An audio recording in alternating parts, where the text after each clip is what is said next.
Fala galera, começando a gravação de mais um Égua do Cast. Hoje o nosso tema é: esse tal de marketing de relacionamento é para minha empresa? Para conversar sobre esse ponto, trouxe aqui um amigo, primo, familiar, gente boa, o Caio, que daqui a pouco vai se apresentar. A cabeça, tá? Tá, entendi. Beleza. Pessoal, o Égua do Cast é um podcast no qual a gente se propõe a falar sobre marketing, sobre tudo que envolve o mundo do marketing aqui na Amazônia, trazendo exemplos locais e profissionais da área que atuam com isso aqui para poder debater sobre esses tópicos de acordo com a nossa realidade. Para falar sobre marketing de relacionamento, eu trouxe aqui o Caio Fania, que eu tenho a honra de ser primo, e ele trabalha bastante com marketing. Mas antes de falar mais sobre ti, Caio, te apresenta aí. Quem és tu na fila do Tacacá? Conta pra gente aí. Primeiro agradecer aqui a Vind e o Égua do Cast pela oportunidade de estar voltando, né? A gente fez o primeiro episódio falando de marketing, agora a gente volta falando de marketing de relacionamento. Eu sou Caio, trabalho lá no Cesupa, minha área de formação é administração, com ênfase em marketing, né? Fiz mestrado na área de ciência de gestão também, na Bélgica, e atualmente coordeno o curso de administração que está dentro da Escola de Negócios, Tecnologia e Inovação, a Argo, que é um projeto novo lá no Cesupa, que a gente veio para inovar, para fazer diferente a formação dos alunos e com uma abordagem totalmente voltada para o mercado. Fora isso, ele toca violão mas procuro melhorar sempre. Toca violão para entreter a família lá, né? Que a gente está com o saco cheio de escutar rádio, pede para ele tocar. As mesmas músicas de sempre. Aquele mesmo quadrado de nota, mas consegue tocar bacana. E fora isso também, ele teve que vir de novo para gravar o Égua do Cast, né? Que ele estava gravando com o microfone da Xuxa, o outro ficou muito ruim o áudio dele, né? Desculpa, valeu, Cauê, obrigado por ter salvado a gravação, mas a gente vai tentar melhorar nesse podcast de agora, tá? Vamos então para o próximo quadro, que é o Égua da Onda. Bem, para quem não conhece ainda o podcast, né, daqui a pouco a gente vai até parar de falar sobre isso nos futuros, mas enquanto não, bora ensinar, né? O Égua da Onda, a gente traz algumas notícias que chamam a atenção da gente, que estão ou não relacionadas com o nosso tópico. Por sorte, as notícias que nós encontramos aqui têm muito a ver com a pauta que a gente vai tratar hoje, né? O primeiro ponto que eu trago aqui é que o Nubank ele enviou um Pikachu para o cliente que pediu o desbloqueio do cartão e também o do Pokémon GO. Informação bacana esse do Nubank, porque para quem não conhece, não ficou sabendo desse caso, a notícia foi o seguinte: um usuário teve 2 ou 3 compras em euro e automaticamente o cartão bloqueou, né? E aí o usuário pediu, né? Poxa, desbloqueei meu cartão tal, e desbloqueei também o Pokémon GO no Brasil. A Nubank foi prontamente, identificando uma forma de surpreender seu cliente, mandou um Pikachu com um chapeuzinho roxo e desbloqueou, né? Voltou as operações desse cliente. Virou um buzz bacana na internet, várias pessoas falando sobre isso daí, e movimentou bacana, né? Gerou um marketing positivo para a marca, porque foi várias pessoas falando sobre essa marca de forma espontânea, né? De forma como o Nubank é diferenciado. Para quem não conhece, o Nubank é uma plataforma que começou com cartão de crédito e hoje é um banco, que a proposta dele é ser tudo aquilo que o banco não é. Um local próximo, uma empresa próxima, uma empresa humanizada, que pensa no dia a dia do seu cliente, pensa sempre em surpreendê-lo. A outra notícia também é do Nubank, como eu disse, é que depois de muito tentar, o tópico da notícia é: a ação do Nubank surpreende após a avó do cliente jogar cartão no lixo. Essa foi outra ação também, que depois da cliente ter solicitado diversas vezes o cartão, não ter sido aprovado e enfim conseguir, ela não resolveu desbloquear na hora, e a avó, achando que era um envelope de promoção, jogou fora. E ela, poxa, quando chegou no Nubank, o meu cartão teve dessa bronca. E ela pediu de novo para o Nubank, e o Nubank mandou um cartão para ela e mandou um balde de lixo roxo também, para poder ilustrar essa cena. Surpreendeu mais de 13 mil compartilhamentos nas redes sociais por causa disso. Caio, tu que é do marketing de relacionamento, o que tu acha dessas ações aí do Nubank? Bom, primeiro, parabenizar o Nubank, né? Eu acho que o Nubank, desde a sua concepção, busca fazer diferente. Eu acho que tocaste num ponto interessante. Eles procuram humanizar uma relação que às vezes é tão cruel, né, dos bancos, que tem esse enfoque totalmente voltado para o endividamento dos seus clientes, né, um mercado complicado, tem suas especificidades. O Nubank tenta fazer diferente, e esse tipo de ação eu acho que retrata muito bem qual é o perfil deles, né, de saber fazer uma análise pontual de uma oportunidade e a importância hoje que tem desse trato individual e de como o marketing digital ele pode promover isso daí, que em tempos atrás ia ser uma ação específica que o cliente poderia falar só para sua rede de contatos, e hoje em dia a gente consegue viralizar e atingir milhares de pessoas, né? E o grande desafio no marketing hoje em dia, né, nesse cenário digital, é que a velocidade é muito rápida. Então, se eles não tivessem atentos a um case individual desse caso, desse cliente do Pikachu, por exemplo, eles poderiam não fazer nada, né, ou ter um tratamento normal como se fosse outro cliente qualquer. Não, então eles analisaram essa individualidade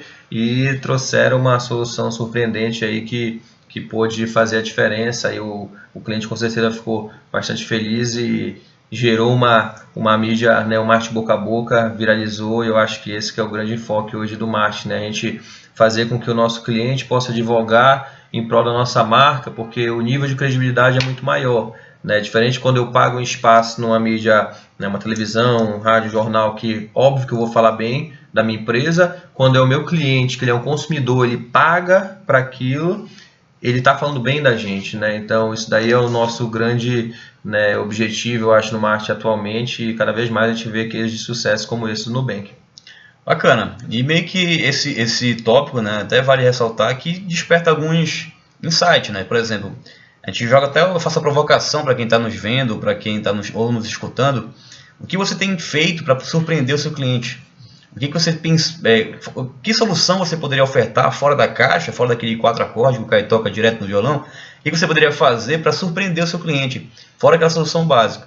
E aqui, meio que a gente fecha essa parte da égua da onda e já vamos para o próximo quadro, que é a égua da pauta.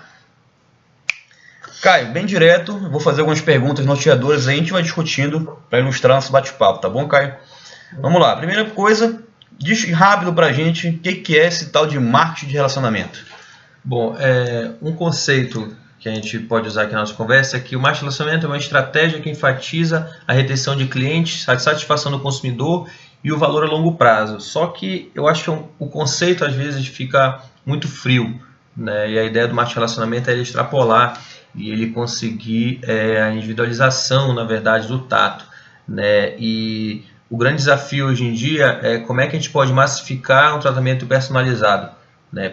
Massificar um tratamento personalizado. A antítese, né? Porque assim, se eu massifico, eu não consigo mais personalizar. Só que o objetivo hoje em dia a gente consegue com as tecnologias, com as ferramentas que a gente tem hoje em dia, eu conseguir atingir 2 milhões de pessoas de forma individualizada, né? Mesmo que, claro, a pessoa saiba que pode ser um software por trás, daqui a pouco a gente vai falar um pouquinho de CRM, mas que ela consiga ser tocada dentro da sua especificidade, né? Então eu acho que o marketing de relacionamento hoje em dia, ele continua tendo que focar no lucro, nas vendas. Eu acho que isso nunca vai mudar. Eu acho uma certa hipocrisia daqueles autores que o marketing não foca mais em vendas, em lucro. Eu acho que isso é o óbvio, tem que existir, até que é o que faz a empresa ser sustentável, né? Mas o foco não é só esse. No marketing de relacionamento, na verdade, é a gente entender que é muito mais barato eu continuar vendendo para o mesmo cara do que eu ficar num esforço contínuo na prospecção de novos clientes sempre, né? Claro que se eu tenho mecanismos que eu faço com que esse meu cliente atual ele indique novos clientes,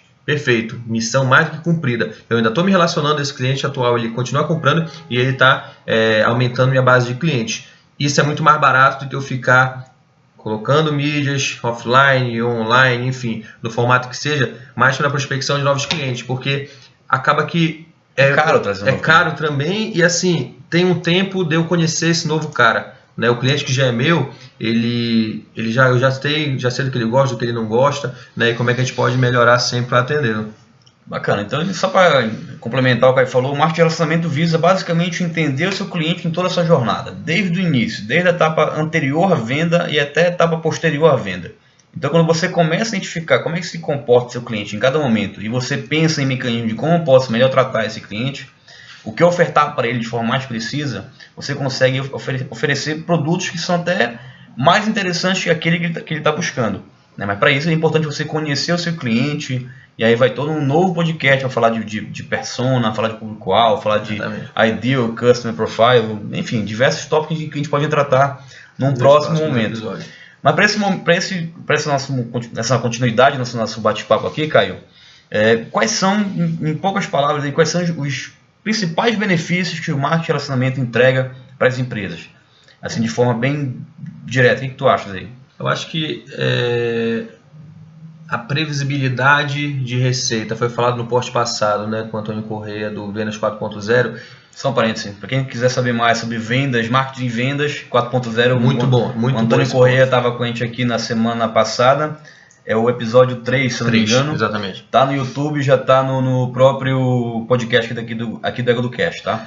Ele fala justamente isso, que tu saberes realmente, ou claro que a gente não tem como saber 100% que a pessoa pode não comprar, mas tu tens uma previsão de quantas pessoas vão comprar no próximo mês é importante, porque marketing não é só criação, a gente tem que trabalhar com a gestão, a gente tem que trabalhar conhecendo o nosso mercado. Então eu preciso saber quanto eu vou crescer ou quanto eu vou vender potencialmente para que eu possa me organizar, saber que tipo de investimento eu posso fazer. Então essa questão do marketing de relacionamento, de eu ter essa maior assertividade nessa previsão, eu acho que já é um ponto muito interessante. A questão do marketing boca a boca, né, como a gente conversou ainda agora, a credibilidade na tua propaganda é alguém neutro, que muitas vezes assim a pessoa pode nem consumir, mas ele tem uma relação positiva com a tua empresa, ela vai falar bem de ti e ela vai prospectar, por exemplo, lá no Cesupa, né, onde eu trabalho, a gente tem uma pós em marketing digital com ênfase em mídias sociais.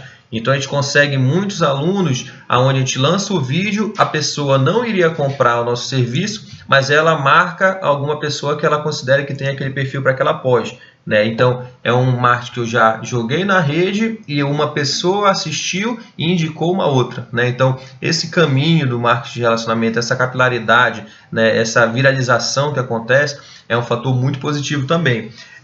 Em relação ao upsell, cross-sell, a gente depois pode entrar um pouquinho mais sobre essas ferramentas, mas quando eu conheço meus clientes, eu sei como é que eu posso aumentar esse ticket médio dele, né? Seja com ofertas parecidas ou potencializando uma oferta que eu já tenha feito com ele, né? No caso dos rede fast food, né? Que vende combos, ou então aquele mais R$1, você pode aumentar o refrigerante, batata frita, né? Isso é uma visão microscópica, a gente pode extrapolar isso para outros negócios, e aí o nosso dever de casa, e a gente tem que sempre pensar, como é que eu posso servir melhor meu cliente? Como é que eu posso aumentar o ticket médio dele com novos serviços, com novos produtos, né, buscando compreender melhor. E um ponto outro bastante importante que muitas vezes a gente não sabe separar, né, que a gente é muito emotivo nas nossas relações comerciais, ainda aqui na nossa cultura, no Brasil como um todo, é que quando um cliente critica a gente tem que ver que isso daí é marketing de relacionamento também, porque ele podia simplesmente gastar o dinheiro dele na concorrência e a gente nem ficar sabendo que ele não está gostando da nossa oferta. Então, quando um cliente criticar a gente,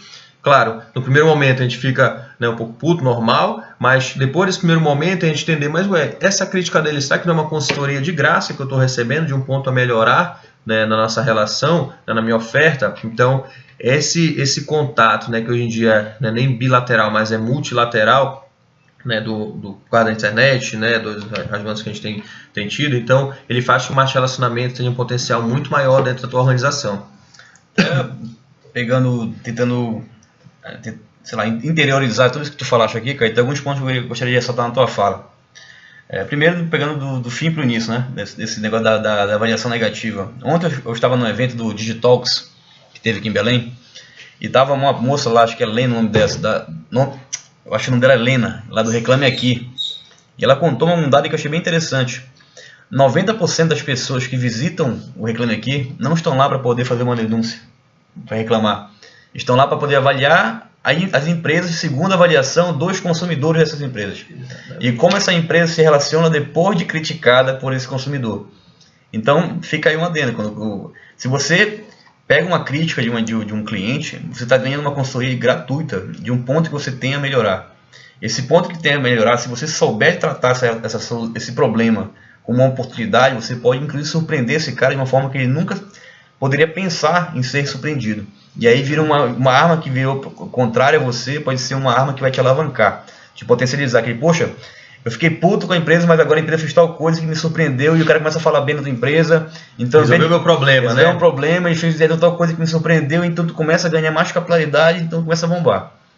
Então isso daí vale a atenção, né? Quem tem site, quem tem redes sociais, quem tem produtos sendo vendidos online, vale a pena verificar como é que está a sua avaliação dos clientes no Reclame Aqui ou no próprio Google. Tem lá as 5 estrelinhas do Google, no próprio Facebook. Então fique acompanhando isso daí, porque isso aí são fatores que os consumidores da sua empresa estão olhando para verificar se você é bem avaliado ou não. Outro ponto que eu gostaria de ressaltar, que a gente passou rápido aqui pelo upsell e cross-sell, que vale a pena parar um pouquinho só para poder deixar de forma mais clara para os nossos espectadores e nossos ouvintes.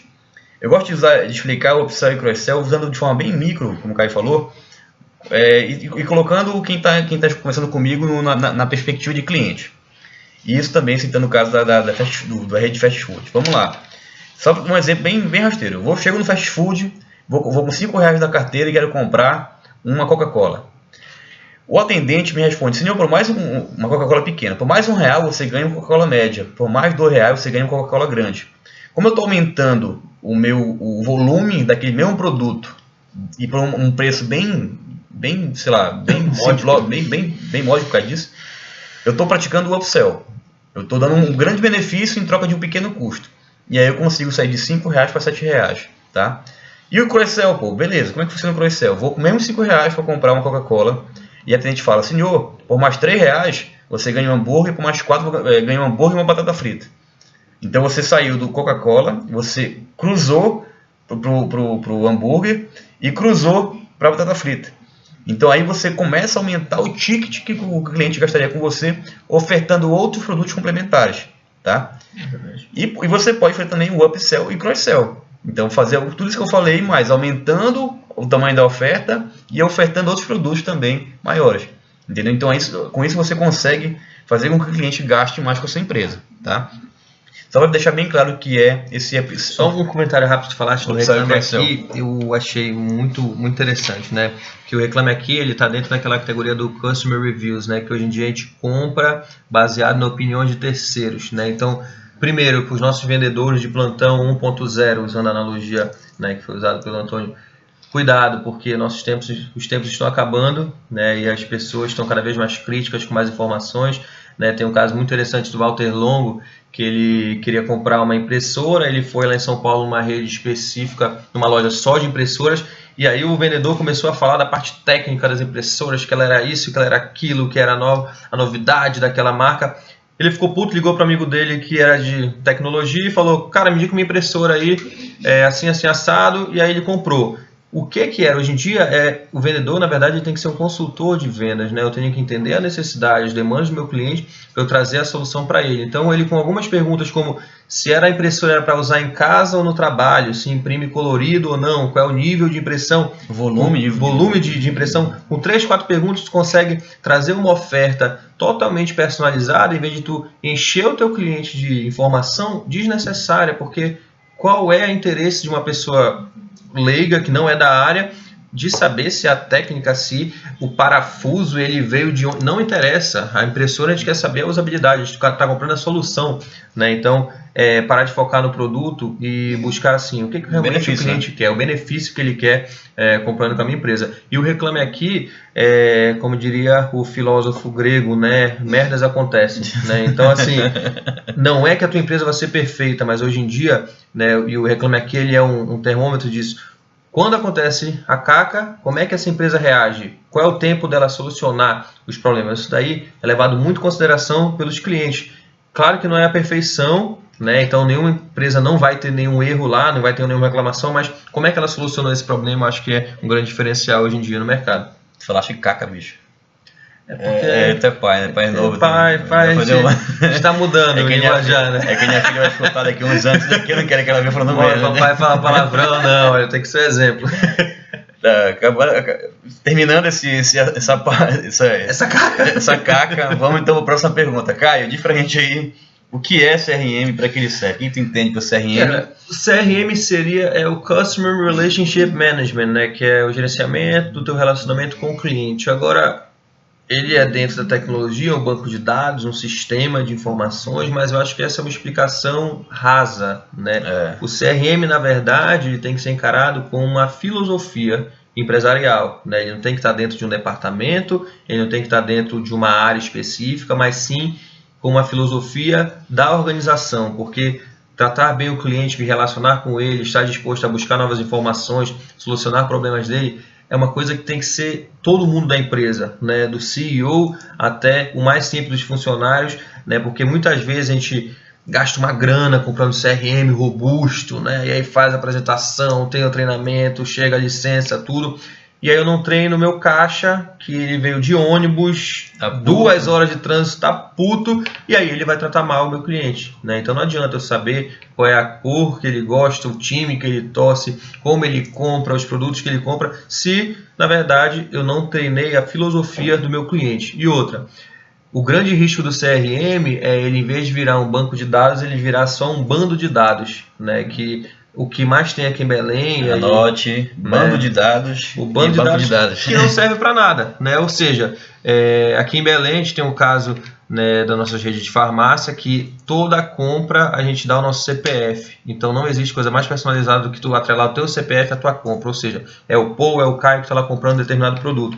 Só que, se tu perguntares para a grande maioria o que é aquilo ali, as pessoas vão falar que é um cartão de desconto.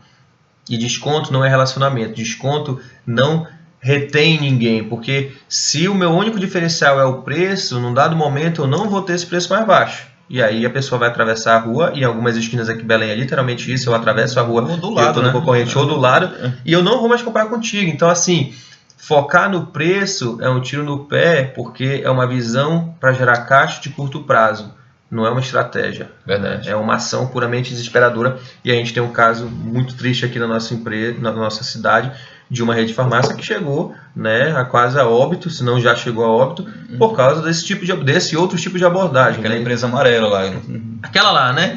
Então, assim, eu acho que o foco do relacionamento, na verdade, tem que ser em conhecer pessoas. Tem que se entender que muitas vezes, se eu trabalho no mercado premium, por exemplo, eu não pulverizar e não prostituir minha marca. Eu entender que às vezes é melhor vender 100 para um ticket médio alto do que para 1000 clientes com um ticket médio baixo. E o cliente que ele não tem uma recompra, ele compra uma vez e daqui a pouco ele não volta a comprar, né? Tem um caso interessante também, desculpa, da BMW no Brasil, né, de São Paulo, que eles estavam vendendo, né, batendo todos os recordes. Era uma época que estava em crise mundial, né, e pedindo mais carregamento, vamos para a Alemanha para chegar mais BMW. Aí veio a pessoa responsável, né, pela operações internacionais, veio para o Brasil para entender o que estava acontecendo de diferente naquela unidade que estava vendendo tanto, né, e aí eles estavam com uma abordagem de fazer financiamento, compre sua BMW 72 vezes, ou seja, eu vendi muito no curto prazo, só que uma BMW também é branding, né? Também é uma questão de uma marca e a questão da exclusividade. Então, o grande foco do cliente, a persona da BMW, é aquele cara que ele vai trocar a BMW dele todo ano, né? Ele não fica mais de 1, 2 anos com a BMW dele. E não aquele cara que ele vai parcelar em 100 vezes a BMW dele e vai ficar o resto da vida com aquela BMW e anda com vidro baixado, né? Então, não é o perfil. Então, o foco na venda puramente para um resultado de curto prazo pode, na verdade, estar afetando a tua marca no longo prazo, né? Então, esse caso da BMW aí mostrou que eles estavam vendendo muito, só que a operação, né, na matriz viu que aquilo ali não era o caminho a ser seguido, porque eles estavam prostituindo a marca como um todo, né? E no futuro, no longo prazo, iria cair, porque a pessoa não ia mais comprar a BMW, ela ia buscar uma outra marca referência para ter a exclusividade, que é esse tipo de mercado, né? Eu escutei uma vez uma palestra, eu acho, foi de um consultor, não lembro o nome dele agora, que falou assim, uma coisa que marcou bastante, que é o cliente que por preço vem, por preço vai. E aí, isso marca, né? Pô, se o cara que está buscando o preço, cara, ele vai buscar preço em qualquer lugar. É leilão, ele não é teu fiel, ele não está contigo. E é difícil, eu acho que é até raro encontrar clientes fiéis. Tem clientes que tem mais conexões com marcas que normalmente vão tentar lá, mas se ele encontrar alguma coisa que facilite, ele pula, não tem sem pudor. Alô, Diegão, dá um alô aí, bonitão, para a câmera aqui. Isso. E até se a gente fazer uma análise, a gente como consumidor, né, eu dou aula sobre isso, né, trabalha com isso. Qual é a marca que a gente é 100% fiel, digamos assim, né? Eu acho que existe hoje em dia, falar em fidelidade é complicado no mercado, porque, né, eu acho que a Marta Gabriel fala muito isso, que o consumidor ele não é, ele está, né? Então nossas condições mudam. Hoje em dia a gente está com filho pequeno, né? O Paul também já é papai, a gente está com o bebê novo em casa. No hotel. Hoje a gente é um cliente totalmente diferente do que era há 6 meses atrás, né? Mudanças de perfil. Hoje em dia o nosso trabalho é muito mais para prover para os nossos filhos do que puramente para um consumo nosso, de agora eu vou fazer uma viagem, quero trocar de carro. Então o consumidor ele tem essa mutação natural, né? Então a gente entender isso daí e ir adaptando nossas ofertas e buscando conhecer mais o cara é muito mais interessante do que eu puramente dizer que não, esse cara ele é meu cliente, ele é fiel e eu não fazer nada para isso, né? Então é uma constante, o cliente está mais crítico, né? A gente recebe ofertas de todos os lados, né? Então eu acho que a lealdade é um termo mais apropriado, né? A gente é leal a uma marca, ok, né? Mas essa marca também tem que continuar trabalhando e se melhorando para que a gente continue sendo leal a ela, né? Reforçando também, só para fechar um pouco do tópico dessa pergunta, o CRM nada mais que uma prática de você tentar entender o seu cliente e como ele interage com a sua marca, né? Para você poder ter tanto melhor estratégia de marketing para como conquistar esse cara no mercado e também como você pode manter, né? Para garantir que ele continue comprando de você. Eu lembro que a gente estava atendendo um cliente uma vez que trabalhava vendendo impressoras, impressoras comerciais, né? Nesse termo, né? Para grandes volumes, tá? Não é para não é para gente aqui que está com pequenas impressões. Entendi. É mais de 5 mil impressões, 10 mil impressões por mês.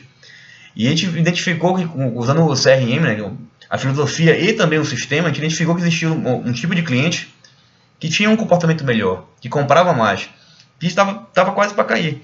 Em vez de fazer uma ação para todos os clientes da carteira deles, a gente focou, bora priorizar esses clientes aqui da cabeça, para poder ofertar algo diferente para ele, umas condições, um atendimento mais próximo, surpreender. E a gente só consegue fazer isso se a gente tem informação. Até o seu Zé da padaria, a moça, o Renato Takaka, ele poderia fazer um CRM, para identificar quem são os clientes num papel mesmo, anotar no caderninho. Exatamente isso. Eu nasci em Belém, mas eu sou de Castanhal, né? Eu cresci, minha adolescência toda em Castanhal, me considero de lá. E quem é do interior sabe que é a taberna do tiozinho que ele anota o comportamento de compra da Dona Maria na caderneta, ela sabe quando vai acabar o gás dela, sabe que o filho dela gosta daquele tipo de bombom. E aí volto naquilo que a gente conversou no começo do cast, de massificar um tratamento personalizado. Hoje em dia eu não ia ter condições de ter uma cadernetinha para cada um dos meus clientes se eu trabalho com um banco de 2 milhões de clientes, mas com o CRM, com softwares, com a tecnologia da informação, a gente consegue ter esse controle dos comportamentos. O que não pode acontecer, por exemplo, é tu estás indo na farmácia, tu compras constantemente e aí tu recebe, por exemplo, receber uma propaganda de absorvente, né? Então, assim, a figura humana ela é muito importante também na tomada de decisão para eu ver que, assim, aquele comportamento aquelas compras não era para esse cliente-chave, então eu tenho que entender quem é meu cliente para quando eu vou fazer a oferta, não estragar um momento ali de relacionamento mandando uma oferta que não é para esse cara. Né? Então isso daí também é a importância da figura humana e da estratégia. Né? Eu acho que nada substitui, né, o cérebro humano nesse sentido, de eu analisar os dados e aí eu tomar uma decisão, né, e não puramente ficar no modelo, né, padrão só de seguir uma máquina. Né? É só para ressaltar também que às vezes, inclusive grandes empresas que têm CRM robustos fazem merda também. Vou citar um exemplo, eu sou cliente Vivo, né? Alô Vivo, quiser patrocinar, estamos à disposição. Mas sou cliente Vivo, tenho lá minha assinatura, sou pós-pago, aí um belo dia me ligam da Vivo para me oferecer pós-pago. Eu falei, peraí, chefe, tu tem noção que tá ligando para um cliente que já é da Vivo? Computador direito. Pô, bicho, faz a pesquisa direita aí, cara. Entendeu? Pô, o cara tem essa informação. Mas às vezes, sei lá, alguma falha e acontece esses problemas. Cara, eu vou falar algumas ferramentas aqui de CRM para quem quiser implementar. Lembra, o CRM não é o Conselho Regional de Medicina. É a gestão do relacionamento com o seu cliente. Tem umas ferramentas que a gente pode indicar que você pode implementar no seu negócio, mas cada CRM é ideal que você busque aprofundar e ver se ele atende ou não às especificidades do seu negócio, tá?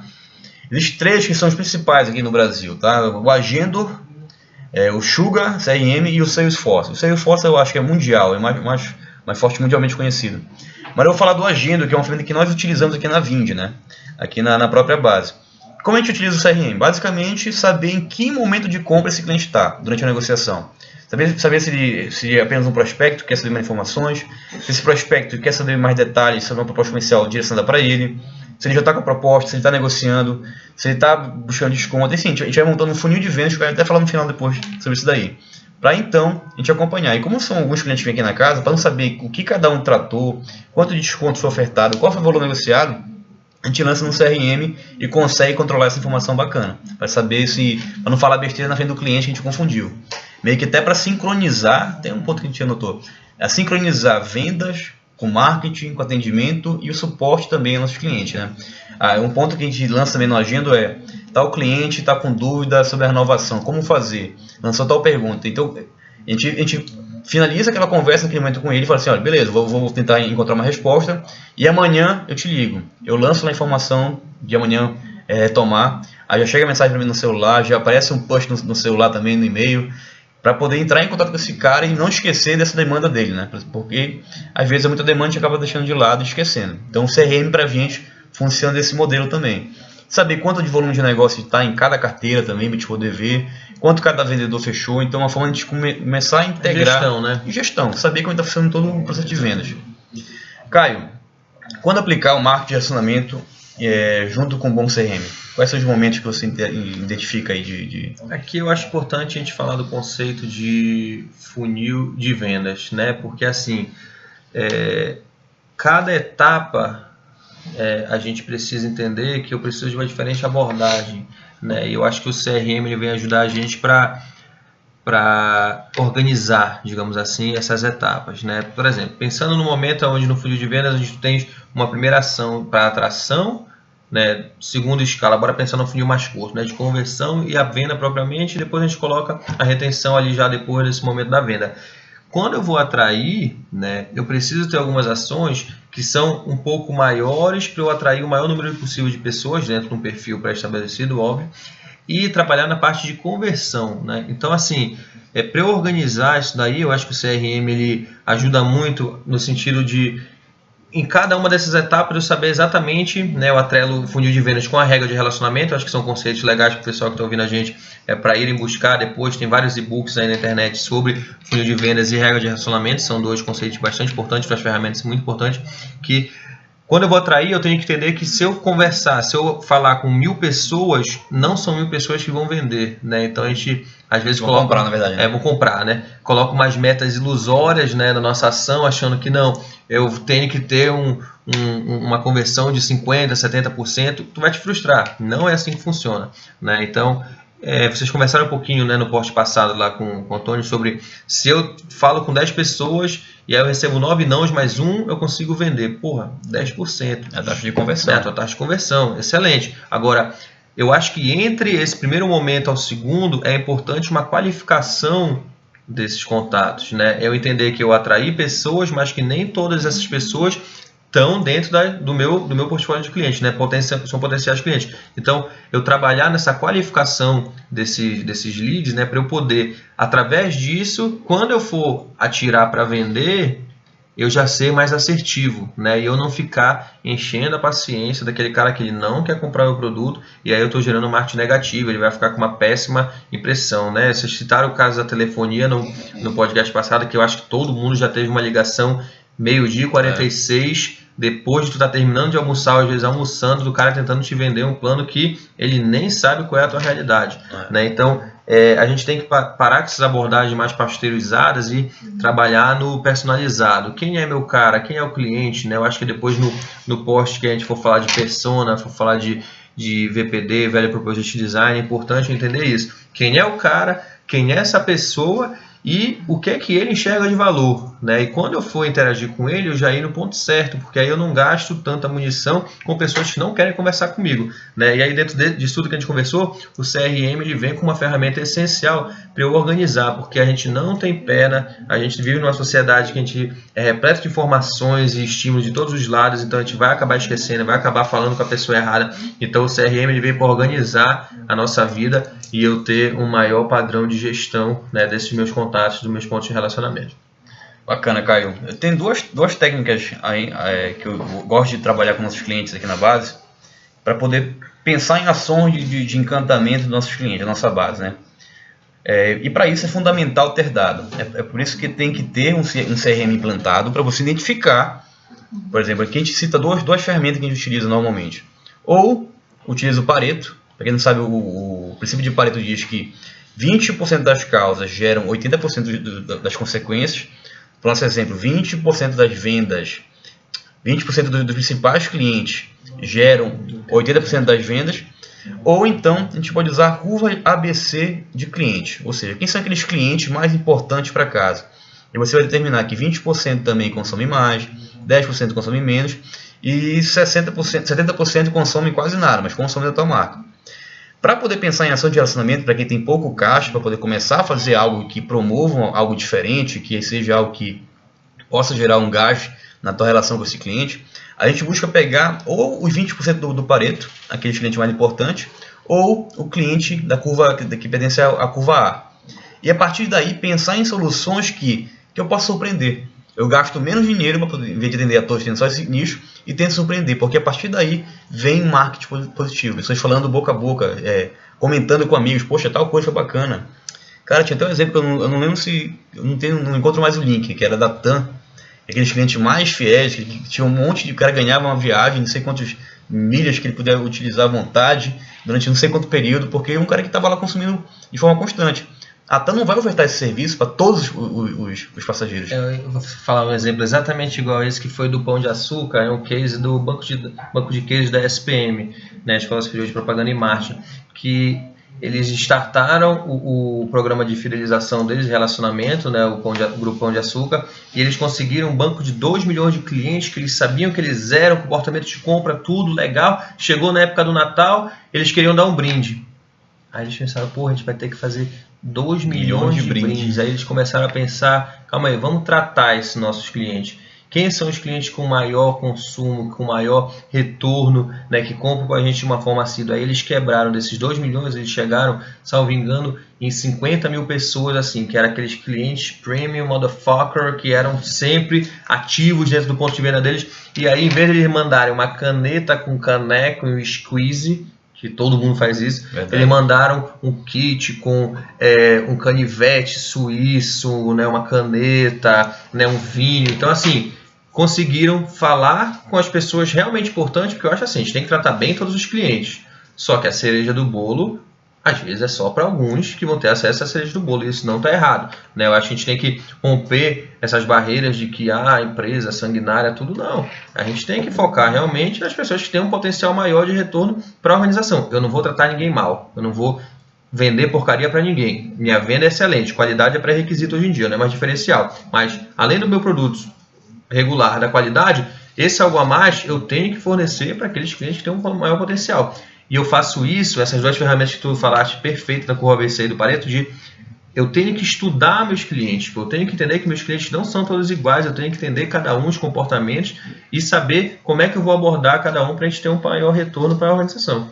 Cara, tem um exemplo bacana também que eu gosto de citar. Eu não sei se eles já estão fazendo isso, que é daquela construtora Cosia, eu acho, não, Casia, fugiu o nome da construtora agora. Mas sei que essa construtora criou um termo lá, ela criou na verdade um time de 30 funcionários que são chamados guardiões de clientes. Esses caras tinham a missão de levantar toda a base de clientes dessa construtora para verificar quais são os clientes que estavam mais insatisfeitos, aqueles que estavam mais felizes, aqueles que estavam com algum probleminha lá que precisava ser resolvido. E esses caras seriam os guardiões dos problemas deles e dos desejos para poder ser o elo de ligação com a empresa para tentar resolver. O problema do Caio, então o Caio me dá teu problema que eu vou resolver teu problema para ti. É questão de humanizar a solução e não falar assim, senhor, estamos encaminhando para um setor responsável, senhor. Gerúndio. Se usar o gerúndio, cancela. Isso não é mais relacionamento. Isso é ralado, cara. Então, são exemplos pequenos como esse que, como te diz, quando a gente começa a olhar na ótica do cliente, o que eu posso fazer para resolver o problema dele de forma mais humanizada, fica muito mais fácil tu ter uma relação com ele muito mais longeva também. Então, pensando, poxa, como é que o meu cliente poderia ser surpreendido, né? E aí a gente vai já para o próximo ponto Acho que até só para fechar, antes de ir para o próximo passo, uma outra dica nossa para entender isso é o mapa da empatia. Né? O mapa da empatia, uma boa ferramenta. Te coloca na visão do cliente, realmente entende as dores dele, o que ele está passando na vida dele, quem influencia tudo, para quando tu fores criar, isso deve vir pré-criação da persona, né? Antes de chegar no BPD e tudo, e para depois chegar no Canvas. Eu acho que é importante eu entender isso, quem é meu cliente e qual é o ambiente que esse cara vive e o que ele enxerga de valor, né? Então a gente pode hoje em dia separar nossos clientes e entender que para cada um a mesma solução que eu dou para ele enxerga de um modo totalmente diferente, com valores totalmente diferentes, né? Então a gente tem que saber fazer essa adaptação da oferta para atender melhor o cliente. Pô, vamos que tu vai falando, vem vindo outros exemplos na cabeça também aqui. A gente teve um caso de um cliente nosso aqui da base, aqui da Vindi, a gente estava um varejo, confecções para o departamento feminino, né, para o público feminino, e a gente falou assim, poxa, como a gente pode melhorar a jornada desse cliente, né? A gente entrevistou 2 potenciais clientes, uma potencial cliente mais velha e a outra mais nova, para verificar qual era o percurso dela na loja, Na loja não, no shopping até chegar à loja, ao circular na loja e depois sair da loja, dentro do shopping. E o que a gente poderia fazer para entregar pequenos momentos de encantamento, de surpresa. A gente identificou que um dos pontos observados desse cliente era, poxa, o cliente bacana, se empolgou, se interessou pelo produto, mas na hora de chegar no provador, aí que toda a experiência ia pelo ralo. Por quê? Eram muitos provadores bacanas, dá para atender várias pessoas, mas provadores apertados.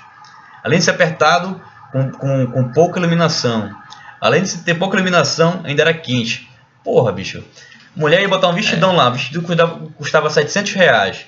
Aí, porra, tá quente, tá apertado, tá com pouca luz ruim. Aí eu não me achei bacana, aí vai embora. A nossa solução, aumentar. Diminuir a quantidade de provadores, aumentando a luz e meio que já colocando essa cliente no ambiente que ela gostaria de estar, no ambiente de festa. Uma luz assim um pouco mais de festa, de balada, tudo. E isso já começar a entregar. Outro ponto, será que se a gente ofertar, já que ela normalmente a cliente, esse perfil de cliente tinha muita dúvida se para comprar ou não, pô, R$700 no vestido. A gente colocou lá, libera o Wi-Fi dessa cliente, para que ela possa mandar um zap para as amigas opinarem rápido. Para não ficar aquele negócio de enviar a imagem e ficar carregando tempo e ela não ter a resposta no momento que ela queria. São pequenos exemplos como esse que você começa a se colocar no lugar do cliente e pensar em soluções que vão. É bem um detalhe, né? Eu acho que hoje em dia o negócio está realmente nos detalhes, né? As pessoas com o nível de ofertas cada vez mais, né, comoditizado, né? Então é nos detalhes que tu vai conseguir atribuir valor à tua experiência com o teu cliente. Verdade, sim, o detalhe faz toda a diferença. Caio, próxima pergunta. Beleza, quero fazer. Quais são então as dicas finais para quem quer começar a implementar o marketing de relacionamento? Quais são algumas dicas que tu imagina que a gente pode trabalhar? Olha, essa questão do detalhe eu acho que é fundamental e a gente tem que extrapolar para o marketing de experiência, né? A gente hoje em dia é um consumidor que a gente não quer só levar um produto para casa, mas a gente quer levar uma experiência, um conceito, né? Tanto que eu assisti um stand-up que o cara falava que na geração dele, ele nunca, quando chegava o alimento, ele comia, né? E hoje não, a gente monta o alimento e bate foto e põe aonde tu estás, né? E tudo. Então eu acho que assim, tu tens que criar um ambiente de experiência para o teu cliente, né? E tu tens que estudar muito teus concorrentes, né? Eu acho que a gente precisa gastar um tempo da nossa agenda para estudar meu cliente, porque eu estava lendo, né, o livro do Oceano Azul, né, que eu acho que vale um cast específico do Oceano Azul, que é uma história sensacional, usando a matriz de valor e depois a matriz de 4 ações, para a gente entender o mercado, entender meus concorrentes, quais são os fatores de decisão. Eu acho que é importante a gente estudar o nosso cliente e nossos concorrentes para a gente entender o que leva o meu cliente a comprar, né? Então vai estacionamento, preço sempre está no meio, né? Então a gente tem que trabalhar o preço de uma forma, né, não jogar lá para baixo, mas eu tenho um preço justo, né? A questão de estacionamento, enfim, cada mercado tem a sua matriz de valor. Você se posicionar em relação ao concorrente e aí eu entender que, ok, além disso, usa a matriz de 4 ações, depois vocês podem jogar na internet, o que eu tenho que diminuir e eliminar para eu poder aumentar e criar novas propostas de valores, novos atributos para a pessoa comprar, né? O case que eles usam bastante, né, quando a gente fala de Oceano Azul, é do Cirque du Soleil, né, que eles criaram um mercado que eles jogam sozinhos, né? Então mesmo os grandes circos, né, do mercado circense, que era um mercado em decadência, que ele concorre não só com o circo, mas com toda uma gama de entretenimento, exatamente teatro, cinema, um restaurante mais fino. Então eles trouxeram a experiência, né? Eu acho que eles souberam valorizar o produto, de entender que eles não vão falar nunca de preço, não precisa falar de preço, né? Então tu estás trabalhando no mercado que tu vai jogar sozinho, então é importante tu chegar no teu Oceano Azul. E para isso tu precisa criar um vínculo de uma amizade, a gente pode colocar entre aspas isso, né? Mas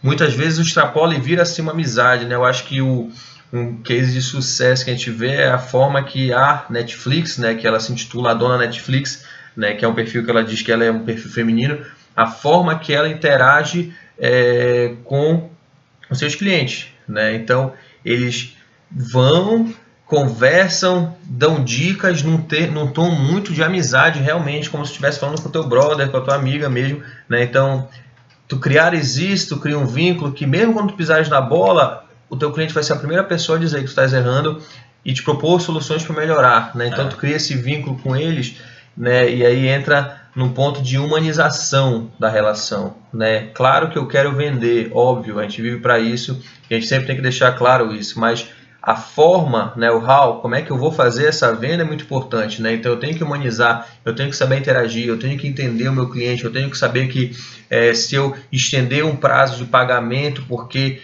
ele teve um gasto de saúde na família dele, eu não estou perdendo dinheiro, na verdade eu estou criando um advogado para minha marca, que ele vai defender para sempre, né, a nossa relação e vai defender a gente para outras empresas, né? Pensem vocês aí uma provocação.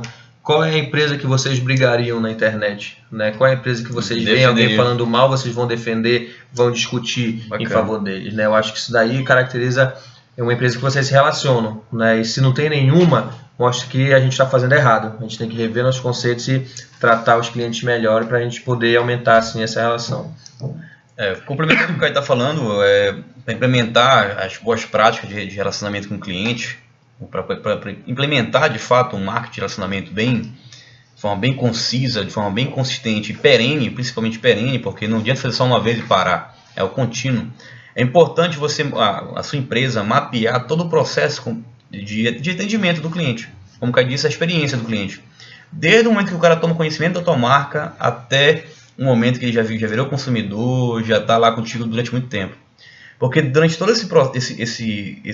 essa jornada, você tem momentos que você pode surpreender esse cara, entendeu? De você ofertar produtos que são complementares, fazer o upsell e o cross-sell que nós falamos anteriormente, tentar avaliar se esse cliente ainda continua satisfeito com a sua marca. Cara, quando você consegue ter um evangelizador da sua marca, um cara que vai falar bem da sua marca para o mercado, você consegue muito mais do que você, empresa, falar para o mercado. Você ganha um apoio, você ganha um aliado, que é esse cara falar da sua marca para o mercado.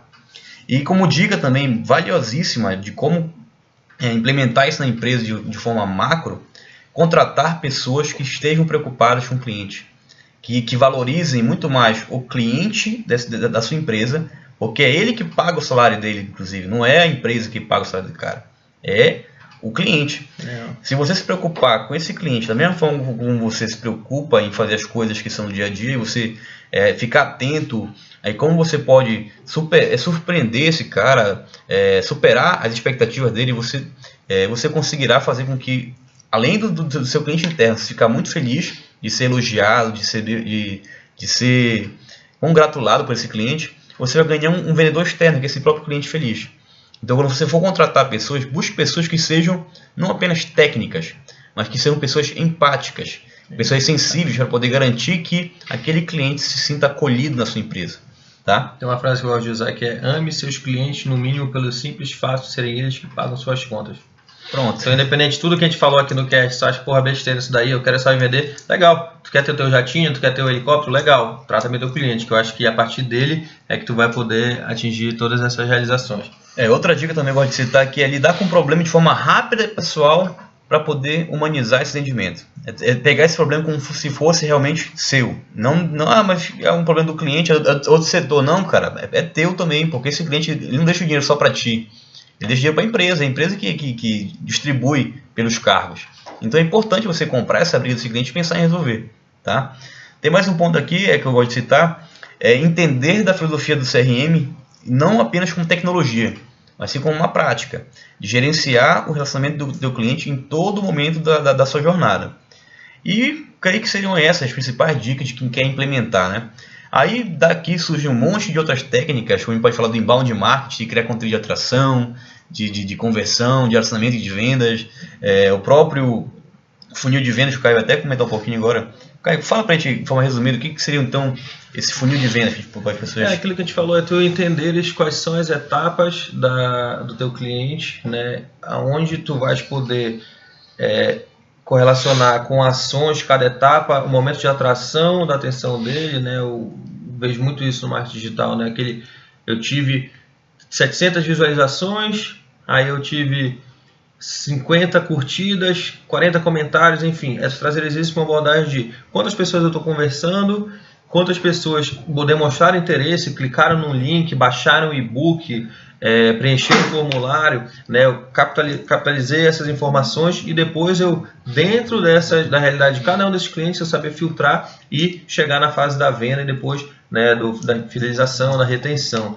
Né? Então, o que mais tem aí na internet são o Call to Actions, né, os CTAs, que eles fazem tu teres uma ação dentro do site, dentro do Face deles, para que tu possas coletar algum nível de informação para depois começar uma interação. Porque não é todo mundo que tu vai querer interagir, mas são aquelas pessoas que já estão demonstrando interesse. Né? O Google AdWords faz muito sucesso porque ele mostra para as pessoas que estão pesquisando aquilo uma proposta interessante, né? Então o AdWords ele vem, né, aquele O AdWords também pode ser, não tem problema, né? Ketchup. Aí o que ele faz? Ele faz justamente, a pessoa pesquisou o termo e aí ele vem com a propaganda dentro do que a pessoa procurou, né? Então um nível de assertividade é maior, né? Eu acho que hoje em dia, com tanto estímulo, com tanta propaganda que a gente recebe, a gente está criando nossos anti-spam natural, né? A gente já está meio blindado assim para quem está fazendo mais do mesmo. A gente quer realmente coisa interessante, né? A gente buscar ser atraído para isso daí. Temos um programa? Perfeito. Beleza, matamos a pauta então, pessoal. Quem quiser saber mais informações, deixe seu comentário aí, entre em contato nos nossos canais digitais que nós vamos disponibilizar. Mas antes, tem mais um ponto, mais um quadro que é o Égua da Dica. Bem, a minha dica para quem quiser saber mais de como identificar, como pensar, como tem insights novos sobre essa perspectiva empresarial, eu trago um livro aqui que é o Oportunidade Disfarçada, do Carlos Domingos. Cara, livraço, cheio de exemplos de cases reais do que as empresas fizeram perante problemas que elas transformaram em dificuldades em grandes oportunidades, como o próprio nome diz, problemas que estavam disfarçados, oportunidades que estavam disfarçadas em problemas e se transformaram em cases.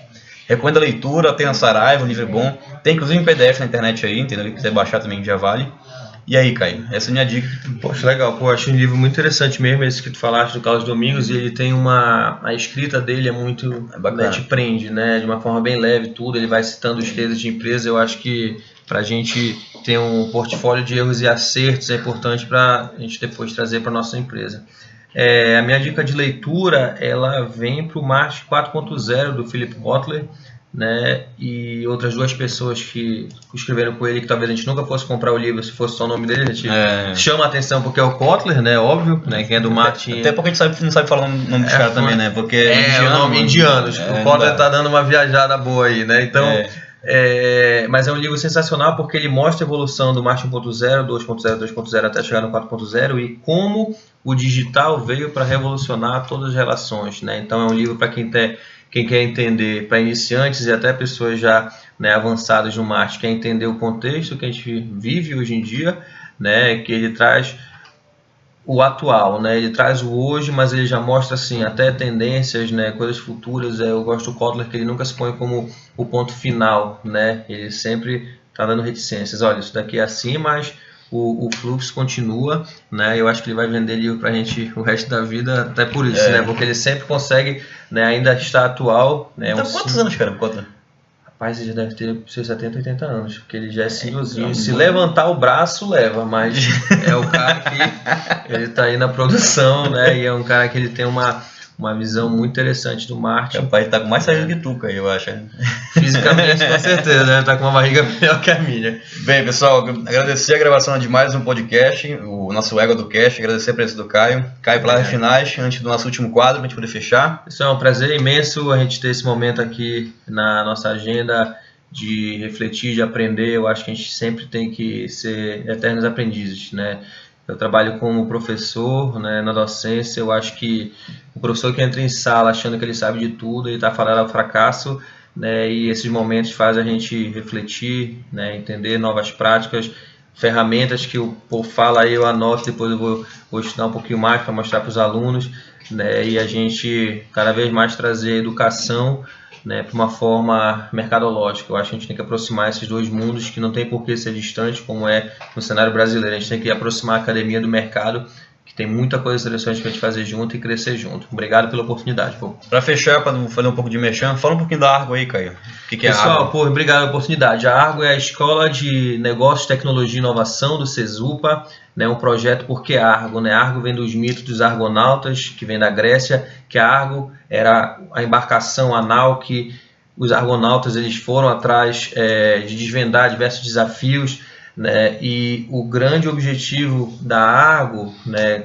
no Cesupa é o que? O mito dos argonautas. Eles tinham várias pessoas, né, que Hércules estava lá, né, Orfeu estava lá, então são pessoas de diferentes habilidades que tinham um objetivo comum, e a gente traz isso para a nossa escola de negócios, que o objetivo da Argo no Cesupa é juntar os cursos de administração, publicidade, contabilidade, engenharia de produção, de computação e ciência da computação dentro de um mesmo projeto, onde a gente desenvolve projetos interdisciplinares, intercursos, onde a gente tem um desafio e alunos de diferentes cursos vão trabalhar juntos, porque no mercado a gente não trabalha só com as pessoas da nossa área, né? E o grande foco da gente é trabalhar as competências e habilidades dos alunos, né? A gente tem que trabalhar uma abordagem comportamental das habilidades do século XXI, tomada de decisão, criticidade, né? A gente vai estar agora acontecendo o nosso hackathon, né, nesse mês de abril agora, que vai ser uma imersão dos alunos, vão chegar sábado com a gente, só vão dormir lá no Cesupa e vão ficar até no domingo, né, trabalhando uma solução de economia compartilhada, que é um tema super atual, que tem muita oportunidade de negócio para ser feito. Então, eu acho que o Cesupa ele crava uma bandeira de inovação no sentido de o que a gente pode fazer para melhorar, né? Eu acho que nossa grande missão como instituição de ensino é que a gente vende o futuro profissional do Brasil, né? Eu acho que a gente tem que ter muito em mente a missão de quem trabalha com universidade, é que a gente não está vendendo um biscoito, né, um carro, né? A gente está vendendo realmente educação, e essa educação ela perpassa pelo futuro da nossa nação, então a gente não pode prostituir isso daí e focar somente em dinheiro, né? A gente tem que realmente entender a nossa responsabilidade social trabalhando com isso. Lá no Cesupa a gente busca justamente fazer isso, e a gente está assim aproximando cada vez mais do mercado, né? O Conjovem é um parceiro nosso, né? A Vind, parceiro nosso, então a gente está se aproximando cada vez mais do mercado, porque a gente tem que trazer nossos alunos para um cenário real, para problemas reais, e não trabalhar dentro de um quadrado que chama sala de aula, que ele é careta, ele é frio e ele é teórico. Não, a gente quer pegar tudo isso que é importante como alicerce, mas que os alunos possam ver na prática, usando metodologias ativas, focando em inovações acadêmicas, em projetos, para que eles possam vivenciar o conhecimento que eles estudam dentro de sala de aula. Bacana, bem mexendo, isso aí quase 10 minutos, né? Na conta a gente... vivencia isso, esse é o nosso mantra. Vou mandar o boleto lá para o Cesupa pagar esse mexão aqui, tá? Mas as empresas que devem ser parceiras, só procurar o Caio, quem quiser, lançando seus problemas, que as empresas podem ser cadastradas por lá. E os alunos, só quem for matriculado, não pode ser aluno externo poder participar. Não, é só para aluno da Argo, exatamente. Tá, beleza. Pessoal, fechamos então esse Égua do Cast, e só um ponto interessante, a Vind nesse mês de abril completa 6 anos de existência, para quem não sabe, 6 anos de existência,